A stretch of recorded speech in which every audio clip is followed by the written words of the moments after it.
Welcome to the book of Ezekiel. Today we continue our Bible study with yet another prophet. So we're working our way through the prophecies of the Old Testament, and that will pretty much take us all the way to the end.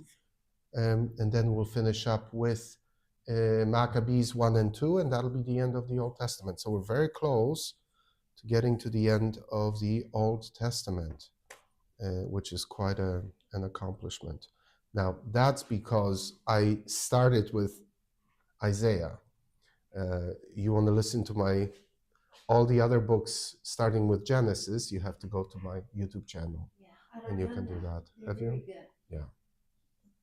So, Ezekiel. So, Ezekiel is a young man when the things are happening in Jerusalem. So remember, historically, we're trying to situate ourselves. Where did this all take place? So Ezekiel was the prophet that came to his own as a prophet when the Jewish people were in exile in Babylon. Okay? But he grew up in Jerusalem, and he saw, as a young child and a young boy, he saw all the destruction that was beginning to take place, all the warnings, heard all the warnings of the other prophets. And because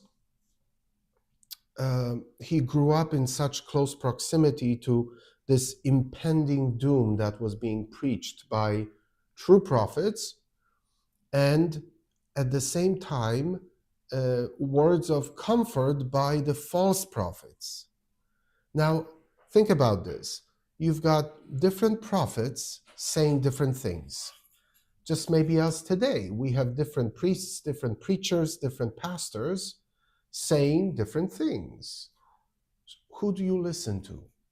How do you know which is truly speaking the word of God and which one is not? Now, biblically, the test of a true prophet was that whatever he said, he would usually preach prophecies as well as warnings. So he would prophesy that something would happen in the future. And if it happened, he was a true prophet. So ultimately, you didn't know. Usually, prophets had short-term prophecies and long-term prophecies. So if the short-term prophecy came to be, you could trust that the long-term prophecy would also happen, because now you have proof that this is the right prophet. So knowing the future, in other words, predicting the future correctly, would then qualify the person as the prophet of worthy of acceptance, that he is truly a prophet from God and not self-made prophet. And in terms of the destruction of the city of Jerusalem and the exile, that was the short-term prophecy that both Isaiah and Jeremiah and Ezekiel also prophesied it, because we have to understand that the destruction of Jerusalem happened in multiple moments. Like the first time Babylonians came and they took the large part of the Jewish people into exile, they did not destroy the city of Jerusalem. But they came back the second time and did a little bit more damage, and then they came back the third time and destroyed it completely. So when Ezekiel comes on the scene, he's already with the exiles in Babylon, actually just outside of Babylon. They settled them not in the city itself, but in little encampments around the city, and they let them build their own little towns, And guess where what little town Ezekiel settled in? That is now the same name for a big city in Jerusalem. Actually, the capital of Jerusalem is Tel Aviv. That name was taken from the little encampment where Ezekiel and the Jewish people settled. Hello. Yes, it's right here. You just Oh, put these on here, and you can go finish. thank you. Thank you. This is live. This is reality TV. Okay. So Tel Aviv is where Ezekiel lived, and when he settled there, Jerusalem was still not completely destroyed, but his prophecies were that it will be, and it must be. Because again, here are the echoes of the other prophets, that the judgment is justified, the chosen people have rebelled against God so much so that the only thing that will bring them back is destruction, complete destruction, resetting from zero. You know how a computer, sometimes you just have to reinstall the operating system. There's nothing else you can do if it's really badly injured. And so this seems to be the case here. And so because Ezekiel, his prophecy of the destruction of the temple itself came true very, very soon after he prophesied it. He would have been people had no choice but to say, yes, he must be the right prophet. He was right. What he prophesied came true. And so his entire message, the book of Ezekiel, is kind of divided into two sections. The first, you can think of it, most prophets really, this is how they write. So the first section is doom and gloom. You have sinned, you must, this is what's happening to you, and there is no way to get out of it. So the first half of the book is all about acknowledging your sin and prophesying that more destruction will come. And then once the temple is destroyed, which is the heart of the city of Jerusalem, where God resides, now Ezekiel changes his preaching. It's no longer, woe are you, woe are us, but now it's beginning to be a message of hope. Okay, the thing that had to happen happened. And now that you've experienced it, you've accepted it, now we can move forward. Only now. See, I think this is the challenge that we often have with the Christian message. It's not biblical, meaning that it's so easy to choose to either preach only the message of doom or only the message of hope. And I've even heard preachers who said that. One very famous online preacher, not on TV preacher, he said, well, my gift is to lift people up and give them hope. So that's all I do. Others can do other things. Well, that's what the false prophets were doing. I'm not saying this particular preacher is a false prophet. I'm just saying it's easy to say, well, I'm just going to lean into one aspect of the message of God and leave the other. I don't like to tell people that they have sinned, that we have sinned. So I'll just talk about, the good things. Or you can go the other way. And some say, well, it's not a good sermon unless you pound your fist and you're kind of, you talk about our sinfulness and so on. But the message of God, if we really want to get to know God, we have to read the whole message. And that's part of the challenge I think we have in the way people read the scriptures. They read parts, a little snippet from here, a little snippet from there, or whatever resonates with me, whatever lifts me up, I'll take that. And that can be helpful. But the problem with that is that it can also give us a limited understanding of who God is. And God is both. God is a just judge, and God is a merciful God who wants to redeem us and change us and bring us back. And in every prophet, you will see that. Every true prophet and all the only true prophets made it to the Bible. They had the message of heaviness and darkness and judgment, but also a message of hope after, but only after that judgment. And I think there are many spiritual lessons just from that that we have to take into account. That I cannot truly heal and move forward until I have accepted my responsibility and accepted God's justice and God's judgment upon me or upon my situation. Only then can God really restore me and give me even more. Now, three people, this will give you a little insight into Ezekiel. Three people in the Old Testament that Ezekiel loved and quoted all the time. Three characters. Moses, oh, sorry, not Moses. Three characters. Noah, Job, and Daniel. Now, Daniel and Ezekiel probably knew each other because they were both in Babylonian exile. We'll get to Daniel, our next book.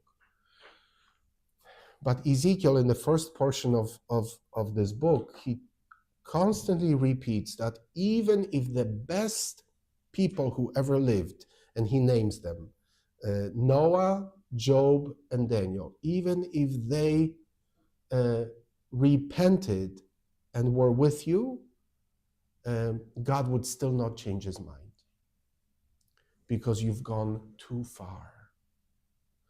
Now, so think of that. What connects these three people that really resonate? These people resonate with Ezekiel. Notice what connects them. Noah, Job, and Daniel. All of them had to deal with the punishment and judgment of God. All of them, right? Noah with the flood, and he had to deal with the reality that things have to be destroyed, right? And I have to respond in however God wants me to respond. Job, his whole life, his family, even his body, his health, destroyed. And he had to deal with the question of, where do I find God in this? How do I move forward? And then Daniel in the fiery furnace, right? Or in the pit with the lions. Daniel dealing with, the judgment, the reality of suffering and pain, and yet not losing their faith in God, who is judging, who is just, not just merciful, but also just. So it's interesting that Ezekiel identified with these three kind of suffering servants. Another really interesting thing about Ezekiel is that he's the only one in the entire Bible who is referred to God as by the title of the Son of Man. Over 70 times, God calls him Son of Man. Write this. Now, there's only one other person called Son of Man in the Bible. Who is it? Jesus. Jesus. So there's a connection there that Jesus looks back to Ezekiel and takes on the title. Or you could look at it the other way. It's a foreshadowing of Jesus. In Ezekiel, we see a kind of a foreshadowing, a preparation for who Jesus will be as the Redeemer, as the ultimate priest, prophet, and king. Now, the other thing about Ezekiel that's so interesting is that Ezekiel was a priest who was not able to get a job. Okay? Why? Because in the Old Testament, priest's job was to be in the temple offering sacrifices to God. The temple was destroyed. The temple was only where? In Jerusalem. So first of all, the temple is destroyed. Second of all, he's in a foreign land where you can't offer a sacrifice to God. So he's a priest. At the age of 25, he goes into Babylonian captivity, into exile. Normally, when you're you would start your priestly ministry when you turned 30. So at the age of 30, he was supposed to start offering, working as a priest in the temple. But the book begins with Ezekiel by the river, called by God, first 3 chapters, to become his prophet at the age of 30. So God says, yes, you're without a job because you're a priest, but I am calling you to be a priest and a prophet and to minister in this way. And what is his vision? This is the strange vision that is in this call of Ezekiel. And you can see it on the, I mean, it's hard to draw it because it's so strange. But the one I like is on this handout. You see that first little picture in the corner is that vision of all these wheels and angels on top of the wheels and the throne of God on top of that. And what he sees is he sees this vision of the holiness of God. This will continue to be repeated. Holiness of God is very important to Ezekiel. As a priest, he's going to have themes of temple, of worship, of liturgy, and of holiness of God. That holiness of God has to be respected. Sometimes I think we go too far with our friendliness with God, so far so that we can lose a sense of God's otherness and holiness. Maybe sometimes we go too far the other way too, where God is so holy and so far that I can't connect. So there has to be a balance. But Ezekiel errs on the side of holiness of God, otherness of God. God is not to be disrespected. God's holiness must be respected. And all of this happens primarily because the holiness of God has been disrespected by the very people that he came to. And so in his vision, he sees this vision of the holiness of God in these wheels with eyes on them and with the angels with who are part human, part animal, and part um, what's the third classification? Divine, I suppose. Which that whole image, you're thinking, okay, well, what does that mean? Why do we have these 4 angels with 4 faces looking in different directions? And the images are a face of a man, a face of an eagle, a face of an ox, and a face of a lion. Who picks this up in the New Testament? Revelation. In the book of Revelation, we have the fourfold images that are then connected to the 4 Gospels. Remember, often on priests' robes, you will see the 4 images symbolizing the 4 Gospels. Well, the book of Revelation probably picked it up from Ezekiel and his vision, because this is a vision of otherness, of the grandeur of God, which will not make sense to us, but it reveals something about the holiness and mystery of God. So many people have tried to decipher, well, what do the wheels mean and what do the eyes on the wheels mean? And it makes no sense trying to make sense of it other than to say, Ezekiel saw the glory of God.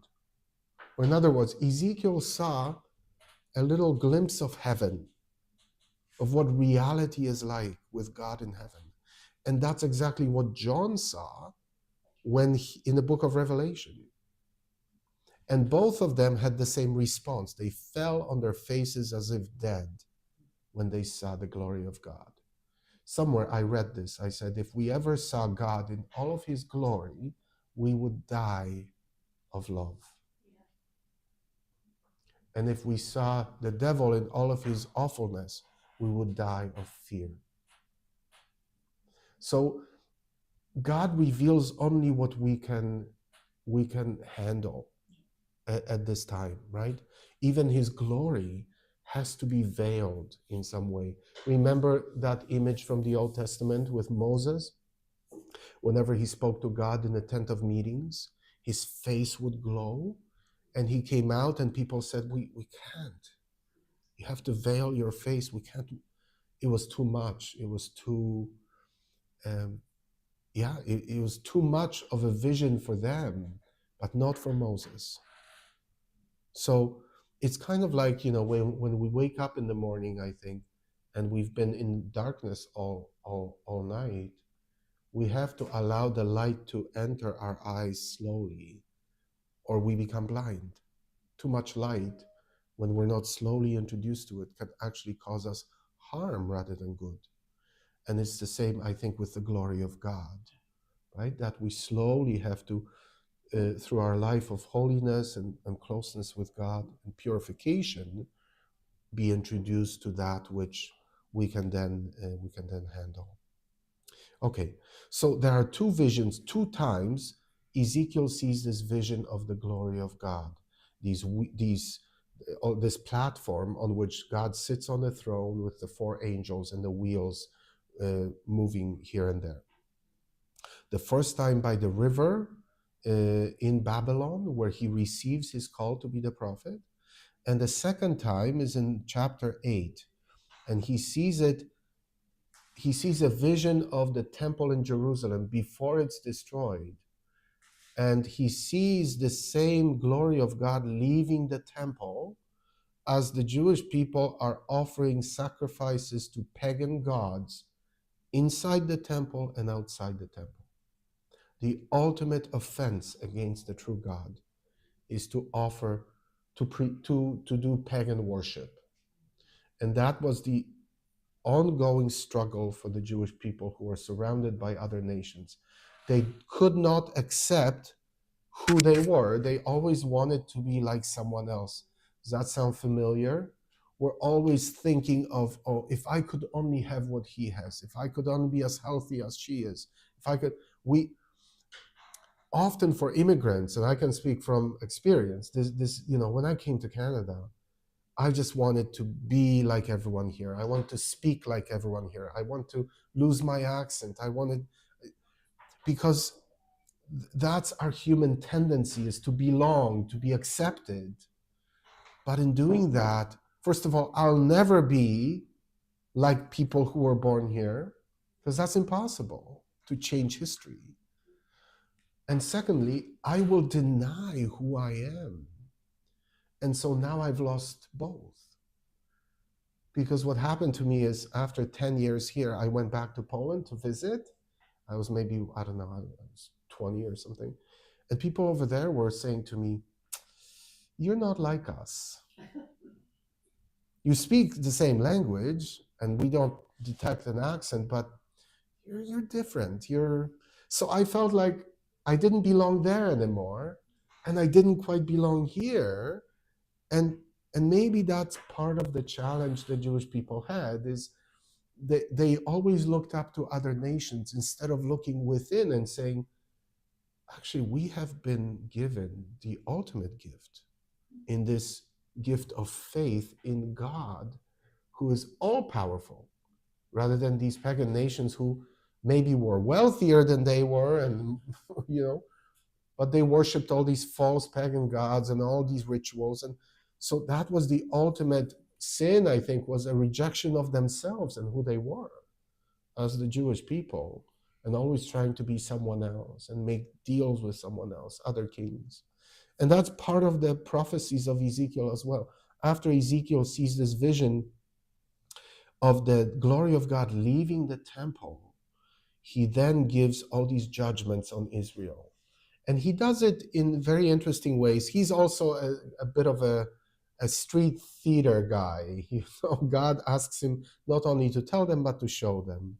And so he's told, I mean, there are many examples. One example is make a clay model of the temple in Jerusalem, and then bring it in front of the people and smash it to pieces. Don't say anything, just do that.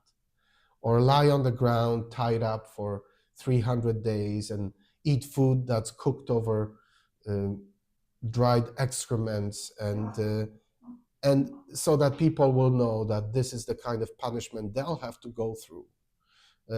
So over and over again, Ezekiel is kind of told to do the difficult things, not just by telling them the kind of judgment that will come, but also showing them. It's a very interesting way of God trying to reach to the hearts and minds of these people by saying, my prophet will teach you in all kinds of ways until you get it. Okay?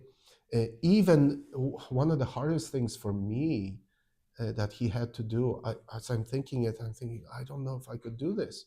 Like, how do you do this? He was told that his wife will die, and he was not permitted to grieve. He said, "You will not be sad because, because these people have grieved me so much." So all these different things in his life that he had to bring. So he gives judgments on Israel, all these things that have to happen. Then he kind of lays out the legal reasons for it in chapters 20. He says, legally God is doing the right thing by being a just judge here. Then he goes to saying, and God will not only judge you through all of this suffering, he will also judge all the nations that you have looked up to, all the nations who made themselves into a god. Because all these other nations, what was the big thing about them? Their kings and their pharaohs saw themselves as divine.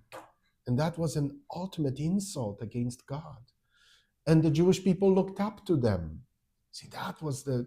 So God said, no, I will even put judgment on these nations. And not only you will have to suffer, Jerusalem will be destroyed, and the nations will be punished as well. Now, in chapter 34 and going forward is the switch. So now that Jerusalem has fallen, he has all these visions. And the vision is, remember that phrase, I will take your hearts of stone and make them into hearts of flesh. This is an ongoing theme in prophetic writing.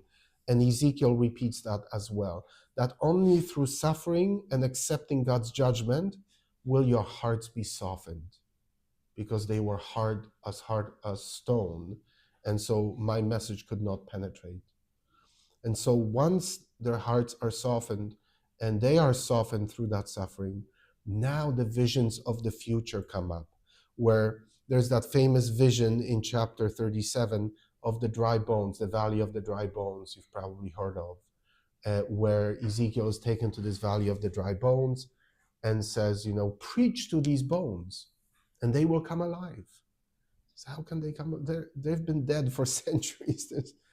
And he starts to preach and they start coming alive. And then he says, preach to the wind, to my spirit, and they will take on flesh.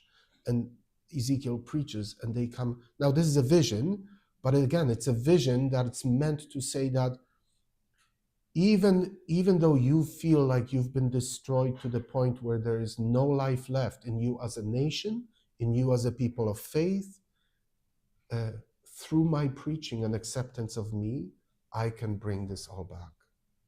I can bring life to where you think there's no possibility of life.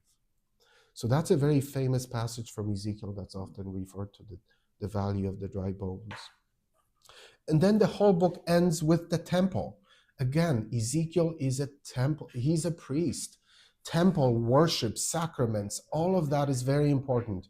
And so there is this very lengthy description of the vision of the new temple that God will build. And this new temple, the interesting thing about it is it will have a little stream flowing from it. And the stream will get deeper and deeper and deeper until it becomes like a raging river. And the river will flow into the Dead Sea. Have you ever been to the Dead Sea? Where you float on top because it has so much salt in it. There are no fish, no life at all, because it's dead. Nothing can live there. But this little stream from the temple rejuvenates the Dead Sea to the point where it becomes this life, full of life, almost like a recreation of paradise, of the Garden of Eden. But how does it happen?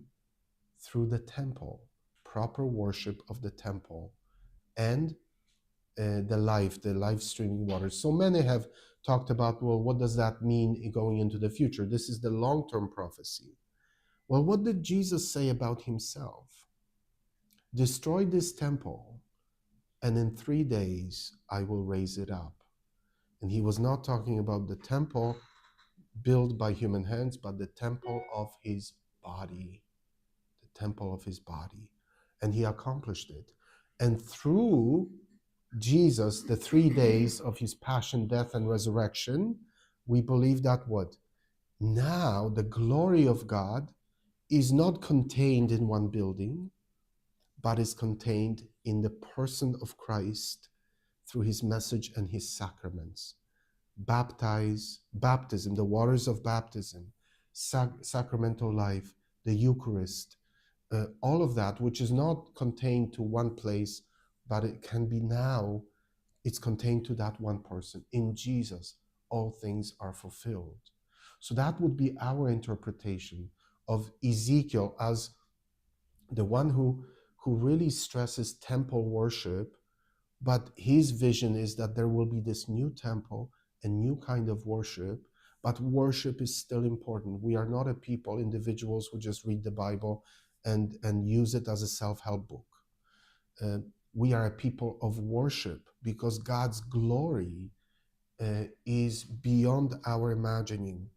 And so, what we do at church, when we do this beautiful worship with beautiful gestures and beautiful words and rituals, it's supposed to be an expression of this kind of proper temple worship that Ezekiel saw at the end of the book in his vision. Ezekiel is also the book, the prophet, who we would categorize as an apocalyptic book. So he talks about the end times. And so both Ezekiel and Daniel will have those apocalyptic visions, and also the book of Revelation in the New Testament. So you'll see a lot of those connections. Why apocalyptic? Because he talks about the end times, the fulfillment, this temple that, like at the end, the whole thing ends with a recreation of sorts. What will life be like when the fullness of God's temple and proper worship is actually experienced? Even the Dead Sea will become alive. And also his vision of heaven, the glory of God, is the most beautiful and mysterious vision. And hopefully it leads us to kind of say, okay, as much as I know and as much as I understand, God is just so much more.